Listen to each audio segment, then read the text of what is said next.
Hi welcome to lash class. B English appreciating ഫിക്ഷനിലെ the letter എന്ന ചാപ്റ്ററാണ് നമ്മൾ നോക്കുന്നത്.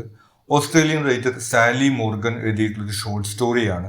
ഓസ്ട്രേലിയയിലെ വെള്ളക്കാരായിട്ടുള്ള ആളുകൾ അവിടുത്തെ തദ്ദേശീയരായിട്ടുള്ള ആളുകളുടെ സംസ്കാരം എങ്ങനെയാണ് ഇല്ലാതാക്കിയത് എന്നുള്ള ഒരു ദുരന്ത കഥയാണ് ഇവിടെ പങ്കുവയ്ക്കുന്നത്. നമ്മളിവിടെ ഈ ഷോർട്ട് സ്റ്റോറിയിലെ പാർട്ട് ബൈ പാർട്ടായിട്ടൊരു സമ്മറിയും അതിലെ ഷോർട്ട് ക്വസ്റ്റ്യൻസ്, പാരഗ്രാഫ് ക്വസ്റ്റ്യൻസ്, അതുപോലെ എസ്സേ ക്വസ്റ്റ്യൻ എന്നിവയ്ക്കുള്ള നോട്ട്സുമാണ് പ്രൊവൈഡ് ചെയ്യുന്നത്. ആദ്യം നമുക്ക് ഈ സ്റ്റോറിയുടെ സമ്മറി നോക്കാം. Introduction. The story opens with N elderly woman, Bessy, tired and sorrowful, riding on A bus. ഈ കഥയുടെ തുടക്കത്തിൽ നമ്മൾ കാണുന്നത് ബെസ്സി എന്നു പേരുള്ള ഒരു സ്ത്രീ, കുറച്ച് പ്രായമായിട്ടൊരു സ്ത്രീയാണ്. അവർ വളരെ ക്ഷീണിതയാണ്, അതുപോലെ തന്നെ ദുഃഖിതയുമാണ്. ഒരു ബസ് യാത്രയിലാണ് അവരുള്ളത്. She holds an old biscuit tin on her lap, reminiscing about her late sister Nellie. അവരുടെ മടിയിൽ ഒരു പഴയൊരു ബിസ്ക്കറ്റ് ടിൻ ഉണ്ട്. ആ ബിസ്ക്കറ്റ് ടിന്ന് അവരുടെ സഹോദരി നെല്ലിയുടേതാണ്. അവർ മരിച്ചു പോയിരിക്കുന്നു. അങ്ങനെ സഹോദരിയുടെ ആ ഒരു ഓർമ്മകളും മരണത്തിലുള്ള ദുഃഖത്തിലും ഒക്കെയാണ് ഇവരിങ്ങനെ വിഷമിച്ചിരിക്കുന്നത്. She's on the verge of tears but holds back as she's on a public bus. അവർക്ക് കരച്ചിലൊക്കെ വരുന്നുണ്ട്, പക്ഷെ ഒരു ബസ്സിലായതുകൊണ്ട് മാത്രമാണ് അവരിങ്ങനെ കരയാതെ ഇങ്ങനെ അടക്കി പിടിച്ചിരിക്കുന്നത്. The tin's contents. The tin contains a few sentimental items, a silvery necklace, baby photos, a citizenship certificate and a letter. ഈ ടിന്നിനകത്ത് ഇവരുടെ മരിച്ചു പോയിട്ടുള്ള സഹോദരി നെല്ലിയുടെ ആകെയുള്ള സമ്പാദ്യമാണ് എന്നൊക്കെ വേണമെങ്കിൽ നമുക്ക് പറയാം. അതിനകത്ത് ഒരു സിൽവർ നെക്ലസ് ഉണ്ട്, അതുകൂടാതെ ഒരു കുട്ടിയുടെ ഫോട്ടോകളുണ്ട്, പിന്നെ അവരുടെ സിറ്റിസൺ സർട്ടിഫിക്കറ്റ്, നമ്മൾ ആധാർ കാർഡ് എന്നൊക്കെ പറയുന്ന പോലുള്ള ഒരു സംവിധാനം, പിന്നെ ഒരു കത്തുമാണ് ആ ഒരു ടിന്നകത്തുള്ളത്. Each item evokes memories and emotions related to Nellie and the woman's niece Elaine. അപ്പോൾ ഇതിലെ ഓരോ വസ്തുക്കൾ എടുത്ത് നോക്കുന്ന സമയത്ത് അവർക്ക് ഓർമ്മകളും അതിൽ വിഷമമൊക്കെ ഉണ്ടാകുന്നു. അവരുടെ നീസ് അല്ലെങ്കിൽ അനന്തരവൾ, ഈ നെല്ലിയുടെ മകളായിട്ടുള്ള എലൈനെ അവർ ഓർക്കുന്നുണ്ട്. എലൈൻ്റെ ഫോട്ടോസാണ് നേരത്തെ നമ്മൾ ആ ടിന്നകത്തുണ്ട് എന്ന് പറഞ്ഞിട്ടുണ്ടായിരുന്നത്. Nellie's efforts. Nellie, the woman sister, had painstakingly written the letter to her daughter Elaine, explaining the circumstances that led to their separation. അപ്പോൾ ടിൻ ബോക്സിനകത്ത് ഒരു കത്തുണ്ട് എന്ന് പറഞ്ഞിരുന്നു. അവരുടെ സഹോദരി വളരെ കഷ്ടപ്പെട്ടിട്ട് എഴുതിയിട്ടൊരു കത്താണ്. കഷ്ടപ്പെട്ടെന്ന് പറയുന്നത് വളരെ പ്രധാനപ്പെട്ട ഒരു കാര്യത്തെക്കുറിച്ച് പറയുന്ന കാരണം കൊണ്ട് ഓരോ വാക്കുകളും സൂക്ഷിച്ച് വളരെ സമയം എടുത്തുകൊണ്ടാണ് ആ കത്ത് എഴുതിയിട്ടുള്ള കാര്യമൊക്കെ അവൾ ഓർക്കുന്നുണ്ട്.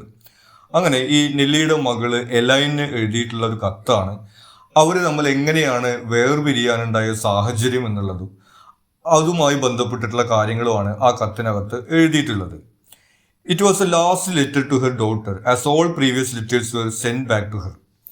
അത് അവർ മകൾക്ക് എഴുതിയിട്ടുള്ള അവസാനത്തെ കത്താണ്. ഇതിനു മുമ്പ് എഴുതിയിട്ടുള്ള കത്തുകളൊക്കെ മകൾ തിരിച്ചയക്കുകയാണ് ഉണ്ടായിട്ടുള്ള കാര്യം പിന്നീട് നമ്മൾ ആ കത്ത് വായിക്കുന്ന സമയത്ത് മനസ്സിലാക്കുന്നുണ്ട്. The letter reflects Nellie's deep love and ലോങ്ങിങ് ഫോർ ഹെർ ഡോട്ടർ. ഈ കത്ത് സ്വാഭാവികമായിട്ടും അവർക്ക് മകളോടുള്ള ആ ഒരു ആഴത്തിലുള്ള സ്നേഹമാണ് അവിടെ പ്രകടിപ്പിക്കുന്നത്. എലൈൻസ് rejection. Elaine, raised by a white family and unaware of her aboriginal heritage, had rejected the items in the tin, including the letter. ഇനി നെല്ലിയുടെ മകള് എലൈൻ ആണെങ്കിൽ ഈ അമ്മ കൊടുത്തു വിട്ടതാണെന്ന് പറഞ്ഞിട്ടുള്ള ഈ വസ്തുക്കളൊക്കെ കൊടുത്തപ്പോൾ അത് നിരസിക്കുകയാണ് ചെയ്തത്. ഈ ഫോട്ടോയിലുള്ളത് ഞാനൊന്നുമല്ല, നിങ്ങൾക്ക് തെറ്റിയതാണ് എന്നുള്ള രീതിയിലാണ് എലൈൻ പെരുമാറുന്നത്. She denied being the baby in the photos and dismissed the woman's attempts to connect.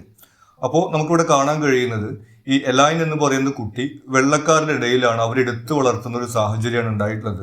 ഇവളുടെ അമ്മ ആരാണെന്നുള്ള കാര്യത്തെ കുറിച്ചിട്ടൊന്നും ഈ കുട്ടിക്ക് ധാരണയില്ല എന്നുള്ള കാര്യം നമുക്കവിടെ മനസ്സിലാവുന്നു. ആ രീതിയിൽ ഇത് ഞാനൊന്നുമല്ല ഈ ഫോട്ടോയിലുള്ളത്, ഇത് എൻ്റെ അമ്മയൊന്നും അല്ല എന്ന് പറഞ്ഞുകൊണ്ട് അവരിതൊക്കെ നിരസിക്കുകയാണ് ഉണ്ടായിട്ടുള്ളത്. അതോർത്തിട്ടും നമ്മുടെ ഈ ബെസ്സിക്ക് വിഷമം വരുന്നുണ്ട്. The letter's content. അങ്ങനെ ബെസ്സി തൻ്റെ മടിയിലിരിക്കുന്ന ടിന്നിൽ നിന്ന് ആ കത്തെടുത്ത് ഒരിക്കൽ കൂടി വായിക്കുകയാണ്. The letter narrates Nellie's experiences. നെല്ലിയുടെ അനുഭവങ്ങളാണ് ആ കത്തിനകത്ത് പങ്കുവയ്ക്കുന്നത്. Having A-line at 17. നെല്ലിക്ക് 17 വയസ്സുള്ള സമയത്താണ് എലൈന് ജന്മം നൽകുന്നുള്ള കാര്യം അതിനകത്ത് പറയുന്നു. The forced separation by the Aborigines protection Board. ഈ മകളെ അവരിൽ നിന്ന് നിർബന്ധമായിട്ട് പിടിച്ചു വാങ്ങി കൊണ്ടുപോകാനുണ്ടായിട്ടുള്ള കാര്യമാണ് അവർ പറയുന്നത്. അബോറിജിൻസ് പ്രൊട്ടക്ഷൻ ബോർഡ് എന്ന് പറയുന്നത് ഓസ്ട്രേലിയയിൽ വെള്ളക്കാർ ഭരിക്കുന്ന സമയത്ത് അവിടെ തദ്ദേശീയരായിട്ടുള്ള ആളുകളെ കൈകാര്യം ചെയ്യുന്നതിന് വേണ്ടി ഉണ്ടാക്കിയിട്ടുള്ള ഒരു സ്ഥാപനമാണ്. അപ്പോൾ ഈ വെള്ളക്കാരുടേതായിട്ടുള്ള കുട്ടികൾ ഇതുപോലെ അബോറിജിൻസിന്റെ വീടുകളിൽ ഉണ്ടാവുന്ന സമയത്ത് ഇവളുടെ അച്ഛൻ ഒരു വെള്ളക്കാരനാണെന്നുള്ള ഇതിലാണ് പറയുന്നത്. അങ്ങനെയുള്ള സാഹചര്യത്തിൽ കുട്ടികൾ ഈ തദ്ദേശീയരായിട്ടുള്ള ആളുകളുടെ വീട്ടിൽ വളർന്നു കഴിഞ്ഞിട്ടുണ്ടെങ്കിൽ അവരുടെ സംസ്കാരം ശരിയാവില്ല. വെള്ളക്കാരുടെ സംസ്കാരം പഠിക്കുന്നതിന് വേണ്ടിയിട്ട് അവരെ വെള്ളക്കാരുടെ വീടുകളിലോ അല്ലെങ്കിൽ അത്തരം സ്ഥാപനങ്ങളിലോ താമസിപ്പിക്കുക എന്നുള്ളൊരു നിയമമാണ് അന്നത്തെ കാലത്ത് ഉണ്ടായിരുന്നത്.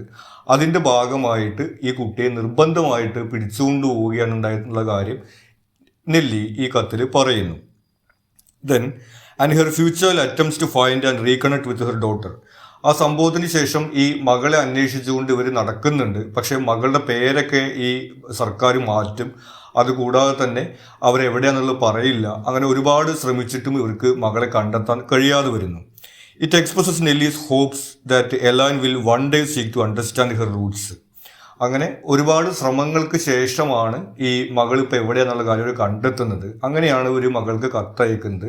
ഒരിക്കൽ അവർ തദ്ദേശീയരായിട്ടുള്ള ആളുകളുടെ സംസ്കാരമുള്ളവളാണ്, ആ ഒരു കുടുംബത്തിലെ ആളാണെന്നുള്ള കാര്യം അവൾ മനസ്സിലാക്കുന്നുള്ള പ്രതീക്ഷയാണ്, വീട്ടിലേക്ക് തിരിച്ചു വരുമെന്നുള്ള പ്രതീക്ഷയാണ് അമ്മ അവിടെ പങ്കുവയ്ക്കുന്നത്. The woman's determination. Despite Elaine's rejections the woman is determined to not give up. അങ്ങനെ ബെസി ഈ നെല്ലിയുടെ സഹോദരി ഈ കത്തുമായിട്ട് ചെല്ലുന്ന സമയത്ത് എലൈൻ അത് നിരസിക്കുന്നുണ്ട്. പക്ഷെ അങ്ങനെയൊന്നും കീഴടങ്ങാൻ തയ്യാറാവാതെ ഒരിക്കൽ കൂടി ഒരു ശ്രമം കൂടി നടത്താൻ വേണ്ടിയിട്ട് ബെസി തീരുമാനിക്കുകയാണ്. Nellie's voice in her memory encourages her to try again. പ്രത്യേകിച്ചും നെല്ലി ജീവിച്ചിരിക്കുന്ന സമയത്ത് ഇതുപോലെ പറയാറുണ്ട്, നമ്മൾ പെട്ടെന്നൊന്നും അങ്ങനെ കീഴടങ്ങരുതെന്നുള്ള രീതിയിൽ. ആ ഒരു വാക്കിൽ നിന്നുള്ള ഒരു ഊർജം കൊണ്ടുകൂടി ഒരിക്കൽ കൂടി കത്തയക്കാമെന്ന് അവർ തീരുമാനിക്കുന്നു. She decides to mail the letter once more. അങ്ങനെ ഒരിക്കൽ കൂടി അവർ ആ കത്ത് അയച്ചു കൊടുക്കുകയാണ്, ഇപ്രാവശ്യമെങ്കിലും അത് വായിക്കുമെന്നുള്ളൊരു പ്രതീക്ഷയിൽ. എലൈൻസ് call. 2 months after mailing the letter, the woman receives an unexpected phone call from A-line. അങ്ങനെ കത്ത് അയച്ചിട്ട് 2 മാസങ്ങൾക്ക് ശേഷമാണ് കഥയിൽ അടുത്ത സംഭവം നടക്കുന്നത്. അപ്രതീക്ഷിതമായിട്ട് അവർക്കൊരു ഫോൺ കോൾ വരുന്നു. എലൈൻ ആണ് ആ കോൾ വിളിച്ചിരിക്കുന്നത്. Elaine expresses a desire to visit and talk, marking a significant emotional moment for the woman. നമുക്ക് ഒന്ന് കാണാം, സംസാരിക്കാം എന്നൊക്കെയാണ് ഫോൺ വിളിച്ചിട്ട് എലൈൻ പറയുന്നത്. അപ്പോൾ അവള് ഇവരുടെ കുടുംബത്തിലെ ആളാണെന്നുള്ള കാര്യം അവൾ തിരിച്ചറിഞ്ഞിരിക്കുന്ന, അവസാനം അവൾ വീട്ടിലേക്ക് വരാൻ പോകുന്നു എന്നുള്ളൊരു പ്രതീക്ഷയാണ് നമ്മുടെ ബെസിക്ക് അവിടെ ലഭിക്കുന്നത്. Conclusion. The story ends with the woman feeling A mix of disbelief and Joy. അവർക്ക് വിശ്വസിക്കാൻ കഴിയുന്നില്ല എലൈൻ ഇങ്ങനെ വിളിക്കുമെന്നുള്ളതും ഇവരോട് സംസാരിക്കുമെന്നും കുടുംബത്തിലേക്ക് തിരിച്ചു വരും എന്നുള്ള കാര്യം. അതിൻ്റെ ഒരു സന്തോഷം അവരോട് പ്രകടിപ്പിക്കുന്നുണ്ട്. She prepares for Elaine's visit, hopeful that her niece is finally coming home. അങ്ങനെ അവരുടെ അനന്തരവളായിട്ടുള്ള ആ എലൈനെ വീട്ടിലേക്ക് സ്വീകരിക്കാൻ വേണ്ടിയിട്ടുള്ള ആ ഒരു തയ്യാറെടുപ്പിലും സന്തോഷത്തിലും ബെസി നിൽക്കുന്നതായിട്ടാണ് ഈ കഥ അവസാനിക്കുന്നത്. നമ്മൾ നേരത്തെ പറഞ്ഞതുപോലെ ഇതുപോലെ കുട്ടികളെ അവരുടെ വീടുകളിൽ നിന്ന് അവരുടെ വംശത്തിൻ്റെ അടിസ്ഥാനത്തിൽ മാറ്റിക്കൊണ്ടുപോകുന്ന ഒരു ഭീകരമായിട്ടുള്ള സാഹചര്യം ഓസ്ട്രേലിയയിൽ ഉണ്ടായിരുന്നു. ആ ഒരു ചരിത്രപരമായിട്ടുള്ള ദുരന്തത്തെ ഓർമ്മിപ്പിക്കുന്ന ഒരു കഥയാണ് നമ്മളിവിടെ കാണുന്നത്. ഇനി ഇതിലെ നോട്ട്സ് ആണ്. ആദ്യം ഷോർട്ട് ക്വസ്റ്റ്യൻസ് നോക്കാം. Why did Bessie want to cry when she was on the bus? ഈ ബസ് യാത്രയിലായിരുന്ന സമയത്ത് ബെസിക്ക് കരയണമെന്ന് തോന്നിയത് എന്തുകൊണ്ടാണ്?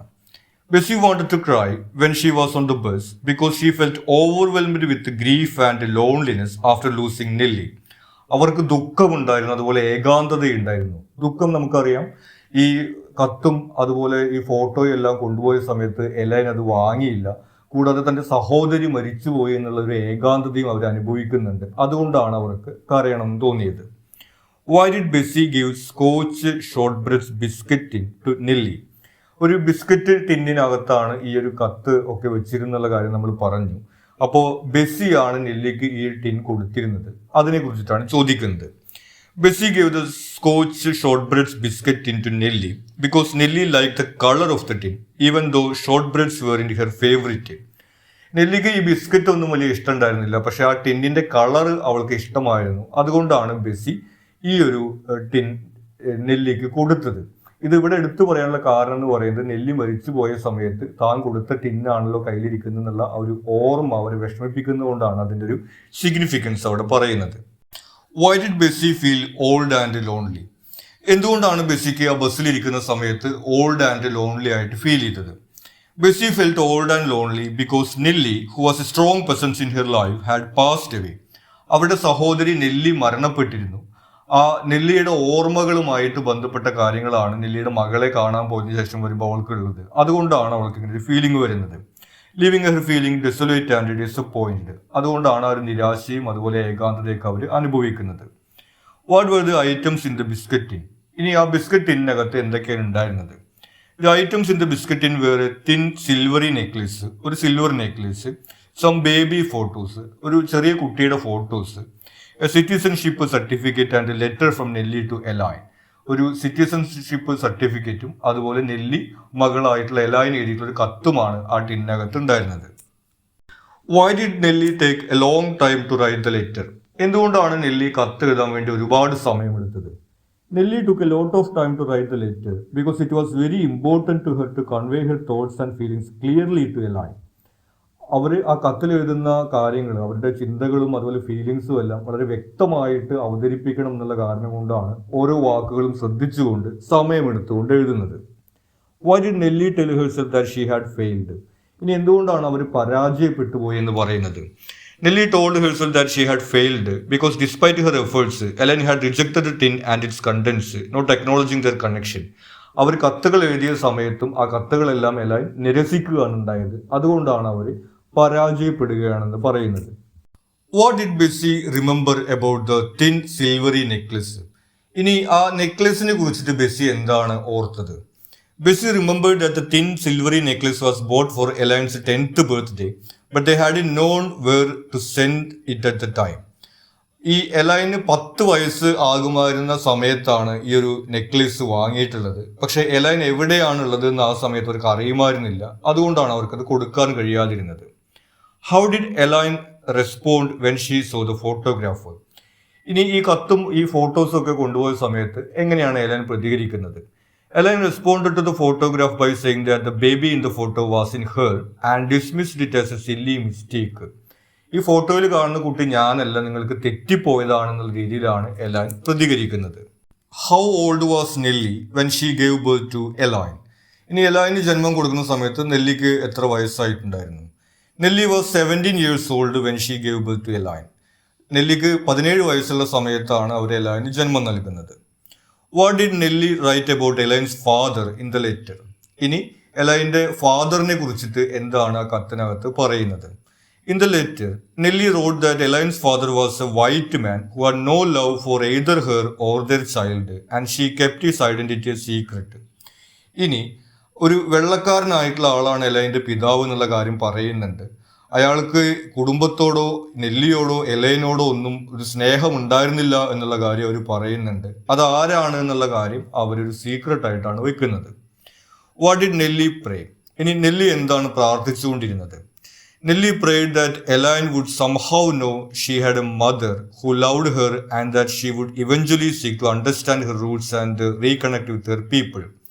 നെല്ലിയുടെ പ്രാർത്ഥന ഉണ്ടായിരുന്നത് ഇങ്ങനെ ഒരു അമ്മ അവൾക്ക് ഉണ്ട് എന്നുള്ള കാര്യവും ആ അമ്മയുടെ സ്നേഹവും അവൾ ഒരിക്കൽ തിരിച്ചറിയും എന്നുള്ളതും ആ കുടുംബവുമായിട്ടുള്ള ബന്ധം അവൾ പുനഃസ്ഥാപിക്കും എന്നുള്ളതാണ് പ്രാർത്ഥിച്ചിരുന്നത്. ഇനി ഇതിൽ പാരഗ്രാഫ് ക്വസ്റ്റ്യൻസ് ആണ്. ആദ്യത്തെ ചോദ്യം, the relationship between the sisters Nelly and Bessie. നെല്ലിയും ബെസ്സിയും തമ്മിലുള്ള ആ ഒരു സിസ്റ്റർഹുഡിനെ കുറിച്ചിട്ടാണ് ചോദിക്കുന്നത്. Supportive bond. Nelly and Bessie share a close and supportive relationship. ഇവർ തമ്മിൽ വളരെ അടുത്ത ഒരു റിലേഷൻഷിപ്പാണ് ഉണ്ടായെന്നുള്ള കാര്യം ഈ സ്റ്റോറിയിലൂടെ നമുക്ക് വ്യക്തമാവുന്നുണ്ട്. Bessie shows great concern and dedication towards Nelly's wishes and memory, indicating a deep bond between them. നെല്ലിയുടെ ഈ ആഗ്രഹങ്ങൾ, മകളെ വീണ്ടും കാണണം എന്നുള്ള ആഗ്രഹം, അതുപോലെ തന്നെ നെല്ലിയുടെ ഓർമ്മകൾ എന്നിവയൊക്കെ വളരെയധികം ബെസ്സിയെ ഇൻഫ്ലുവൻസ് ചെയ്യുന്നതായിട്ട് നമ്മൾ ഈ സ്റ്റോറിയിൽ കാണുന്നുണ്ട്. ആ തരത്തിൽ നമുക്ക് ഇവർ തമ്മിലൊരു ഡീപ്പായിട്ടുള്ള റിലേഷൻഷിപ്പ് ആണുള്ളതെന്നുള്ള കാര്യം പറയാം. പിന്നെ വരുന്നത് ഷെയർഡ് റെസ്പോൺസിബിലിറ്റി ആണ്. Bessie takes on the responsibility of delivering Nelly's final letter and belongings to Elaine, showing her commitment to Nelly's desires. നമ്മൾ നേരത്തെ പറഞ്ഞതുപോലെ തന്നെ നെല്ലിയുടെ മകളെ കണ്ടുപിടിക്കുക എന്നുള്ളത് തൻ്റെ കൂടി ഉത്തരവാദിത്വമാണ് എന്നുള്ള രീതിയിലാണ് ബെസ്സി പെരുമാറുന്നത്. അപ്പോൾ അവർ തമ്മിൽ വളരെ അടുത്തൊരു റിലേഷൻഷിപ്പാണുള്ളത് എന്നുള്ള കാര്യം അതിൽ നിന്നും നമുക്ക് വ്യക്തമാവുന്നുണ്ട്. പിന്നെ വരുന്നത് ഇമോഷണൽ കണക്ഷൻ ആണ്. Bessie feels Nelly's presence and hears her voice encouraging her not to give up. ഇനി ഈ ടിന്നിലുള്ള കത്തും ഫോട്ടോസുമായിട്ട് എലൈൻ്റെ അടുത്ത് പോകുന്ന സമയത്ത് അത് സ്വീകരിക്കാതെ തിരിച്ചയക്കുന്നു. ആ സമയത്ത് കീഴടങ്ങരുത്, വീണ്ടും ശ്രമിക്കണം എന്നുള്ള രീതിയിൽ നെല്ലി പറയുന്നതായിട്ട് ഈ ബെസിക്ക് അനുഭവപ്പെടുന്നുണ്ട്. ആ രീതിയിൽ ഒരു ഇമോഷണൽ കണക്ഷൻ ഉള്ളതായിട്ട് നമുക്ക് അവിടെ കാണാം. Highlighting there emotional connection and influence on each other. The memory of Nelly's strength and perseverance inspires Bessie to keep trying to reach out to Elaine. അങ്ങനെ നെല്ലിയുടെ ആ ഒരു നിരന്തര പരിശ്രമത്തിന്റെ സ്വഭാവമാണ് വീണ്ടും കത്ത് അയക്കാൻ വേണ്ടി ബെസ്സിയെ പ്രേരിപ്പിക്കുന്നത്. അപ്പോൾ അവർ തമ്മിൽ അങ്ങനെ ഒരു ഇമോഷണൽ കണക്ഷൻ ഉള്ളതായിട്ട് പൊതുവിൽ ഈ രണ്ട് സഹോദരിമാർ തമ്മിൽ വളരെ സപ്പോർട്ടീവ് ആയിട്ടുള്ള ഡീപ്പായിട്ടുള്ള റിലേഷൻഷിപ്പ് ആണുള്ളതാണ് നമ്മൾ ഈ കഥയിൽ കാണുന്നത്. അടുത്തത് നെല്ലീസ് letter to A-line.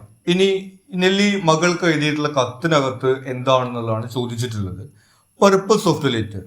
The letter is written in the hope that Elaine will read it one day and understand the circumstances of their separation.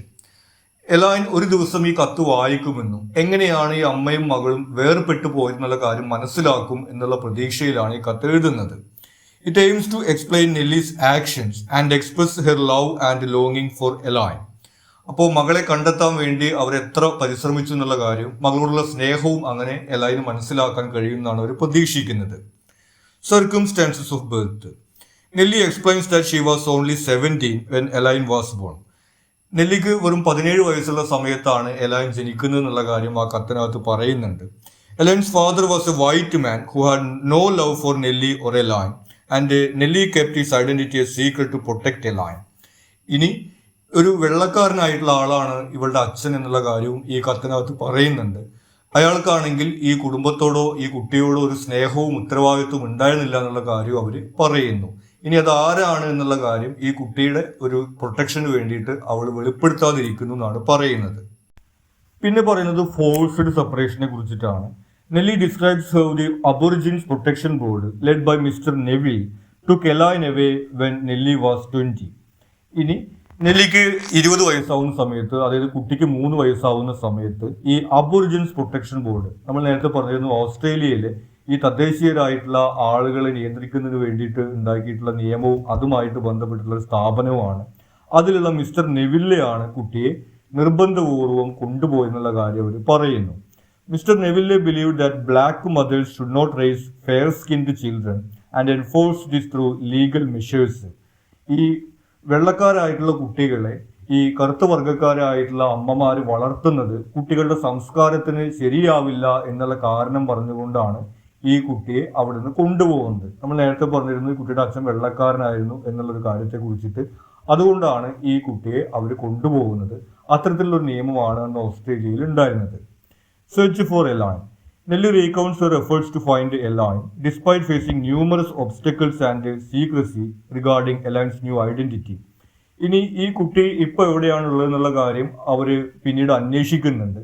പക്ഷെ ഈ കുട്ടിയുടെ പേരൊക്കെ മാറ്റിയിട്ട് എവിടേക്കാണ് കൊണ്ടുപോയി എന്നുള്ള കാര്യമൊന്നും ആരും അവരോട് പറയുന്നില്ല.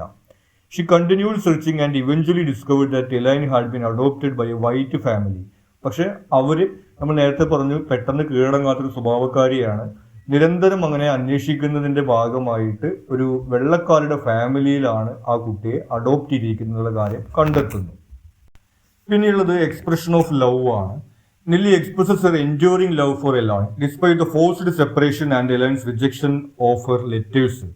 ഇനി ഈ കത്തുകളൊക്കെ തിരിച്ചയക്കുകയും സ്വീകരിക്കാതിരിക്കുകയാണ് ചെയ്യുന്നുണ്ടെങ്കിലും മകളോടുള്ള സ്നേഹത്തിന് ഒരു കുറവുമില്ല എന്നുള്ള കാര്യമാണ് നെല്ലി പറയുന്നത്.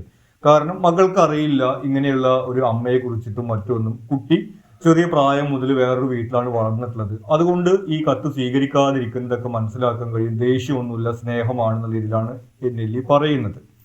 She hopes that Elaine will one day seek to understand her heritage and reconnect with her Aboriginal roots. പക്ഷെ ഒരു ദിവസം മകൾ ഈ കാര്യം തിരിച്ചറിയുമെന്നും ഇങ്ങനൊരു അമ്മയുണ്ട് എന്നുള്ളതും ഇങ്ങനൊരു ഫാമിലി ഉണ്ട് എന്നുള്ള കാര്യമൊക്കെ തിരിച്ചറിയുമെന്നുള്ള പ്രതീക്ഷ അതിനകത്ത് പങ്കുവയ്ക്കുന്നുണ്ട്. Nelly asks Elaine to be kind to Bessie, who is delivering the tin, and to be remember that she has a family that loves her.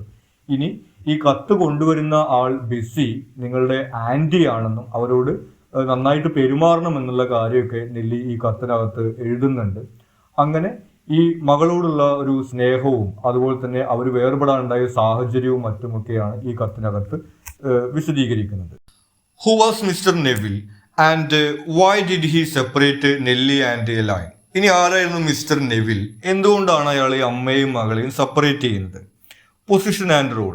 Mr. Neville was a representative of the Aborigines Protection Board, responsible for implementing policies regarding Aboriginal people. നമ്മൾ നേരത്തെ പറഞ്ഞതുപോലെ ഓസ്ട്രേലിയയിലെ aboriginal ആയിട്ടുള്ള അല്ലെങ്കിൽ തദ്ദേശീയരായിട്ടുള്ള കറുത്തവർഗക്കാരായിട്ടുള്ള ആളുകളുമായി ബന്ധപ്പെട്ട സർക്കാരിന്റെ നയങ്ങൾ ഉണ്ടാക്കുന്ന ഒരു സ്ഥാപനമാണ് അബോറിജിൻസ് പ്രൊട്ടക്ഷൻ ബോർഡ്. അതിലെ ആളായിരുന്നു ഈ മിസ്റ്റർ നെവിൽ എന്ന് പറയുന്ന വ്യക്തി. He played a crucial role in the forced separation of Aboriginal children from their families. അയാളാണ് ഈ ഒരു നയമൊക്കെ ഉണ്ടാക്കി കൊണ്ടുവരുന്നത്. അതായത് ഈ വെള്ളക്കാരായിട്ടുള്ള കുട്ടികൾ ഇതുപോലെ കറുത്ത വർഗ്ഗക്കാരായിട്ടുള്ള ആളുകളുടെ കൂടെ താമസിച്ചു കഴിഞ്ഞാൽ അവരുടെ സംസ്കാരം മോശമാകും എന്ന് പറഞ്ഞുകൊണ്ട് അവരെ അവരുടെ വീടുകളിൽ നിന്ന് കൊണ്ടുപോകുന്ന ഒരു സാഹചര്യം ഉണ്ടാക്കിയത്. Reason for separation.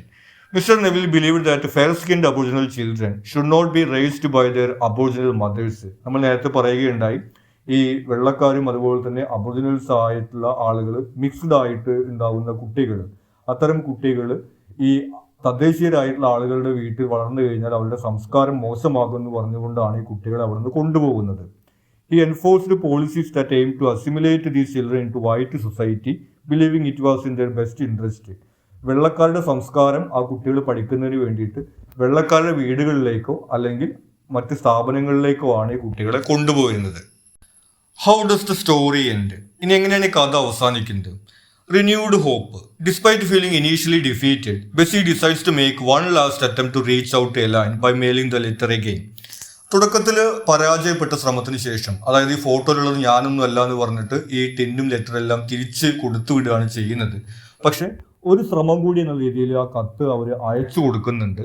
2 months later, Bessie receives a phone call from Elaine expressing a desire to visit and talk.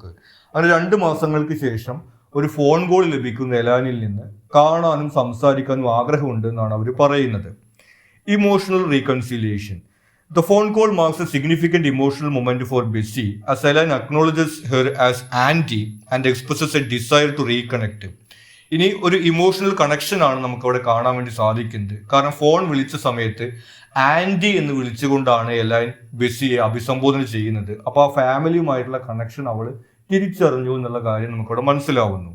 Bessie feels a mix of disbelief and joy, preparing for Elaine's visit with hope that Elaine will finally come home.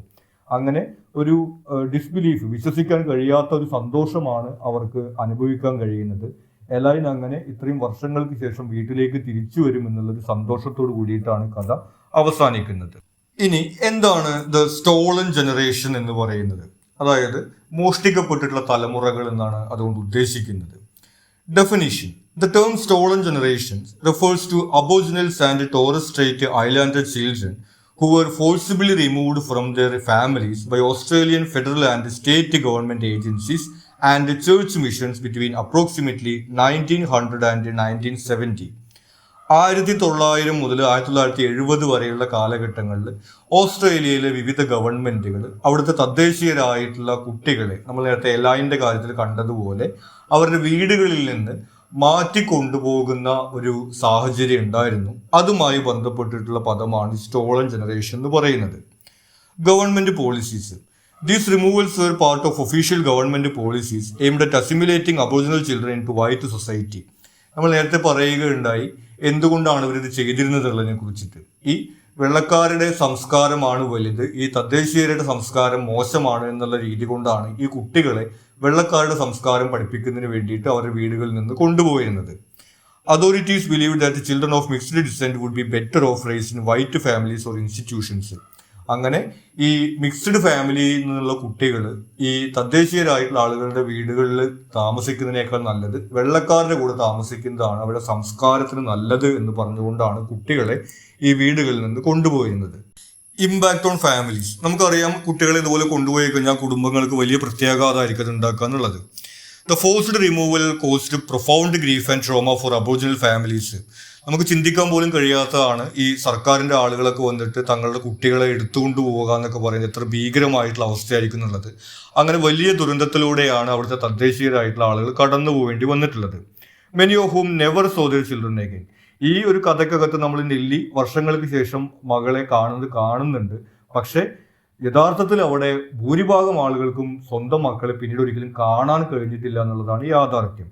The policy disrupted the cultural and familial bonds, leading to loss of language, culture and identity for many of the children. അപ്പോൾ നമുക്ക് കാണാൻ കഴിയുന്നത് പോലെ ഈ കുട്ടികളെ സംബന്ധിച്ചാണെങ്കിൽ അവരുടെ family അവർക്ക് നഷ്ടപ്പെട്ടു, അവരുടെ ലാംഗ്വേജ് അവർക്ക് നഷ്ടപ്പെട്ടു, അവരുടെ കൾച്ചർ അവർക്ക് നഷ്ടപ്പെട്ടു. അതുകൊണ്ടാണ് നമ്മൾ ഇതിനെ സ്റ്റോളൻ ജനറേഷൻ എന്ന് പറയുന്നത്. ഇനി ഇതിലെ എസ്സേ ക്വസ്റ്റ്യൻ ആണ്. Sally Morgan's heart wrenching story The letter sheds light on one of the darkest chapters of Australian history.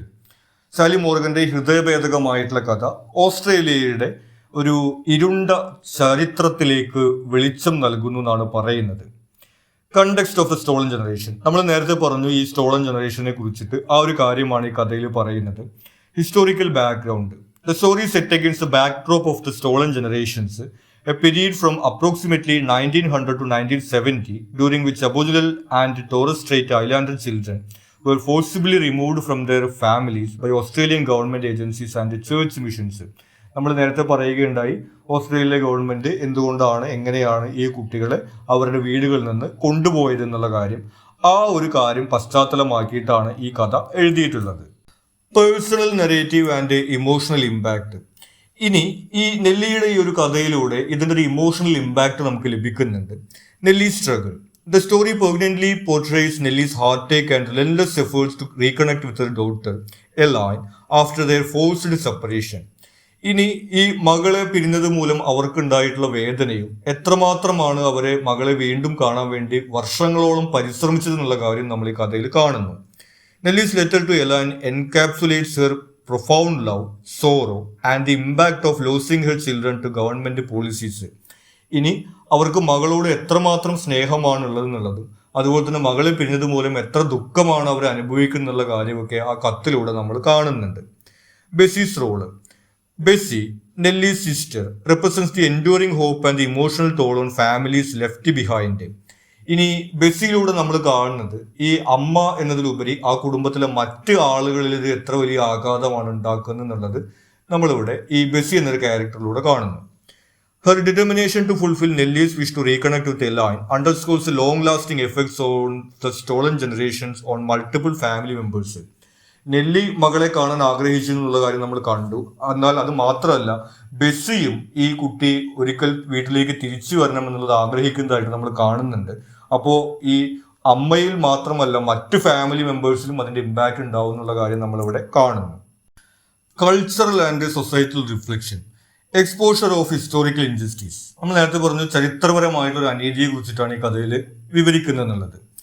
Through personal narratives, the letter exposes the historical injustices of the stolen generations, bringing attention to the suffering endured by countless Aboriginal families. അപ്പോൾ ഈ ഒരു personal നരേറ്റീവിലൂടെ ഒരു ഫാമിലിയുടെ കഥ മാത്രമാണ് നമ്മളിവിടെ കാണുന്നുണ്ടെങ്കിലും അത് ചരിത്രത്തിനകത്ത് സംഭവിച്ചിട്ടുള്ള ഒരുപാട് കുടുംബങ്ങളുടെ ദുഃഖത്തിന്റെ കഥയായിട്ടാണ് നമ്മൾ വായിക്കുന്നത്. The story encourages readers to reflect on the long-term consequences of these policies and the importance of acknowledging and addressing past wrongs. അപ്പോൾ ഈ ഒരു കഥയിലൂടെ എത്രമാത്രം ദുരന്തത്തിലൂടെയാണ് ഈ ഒരു വിഭാഗത്തിലെ ആളുകൾ ആ നാട്ടിൽ കടന്നുപോയി എന്നുള്ള കാര്യവും അത് ഓർക്കാനും അതുപോലെ തന്നെ അത്തരം കാര്യങ്ങൾ ചരിത്രത്തിൽ ഇനി ആവർത്തിക്കരുത് എന്നുള്ളൊരു പാഠമായിട്ട് കൂടിയാണ് നമ്മൾ ഈ കഥയിൽ കാണുന്നത്.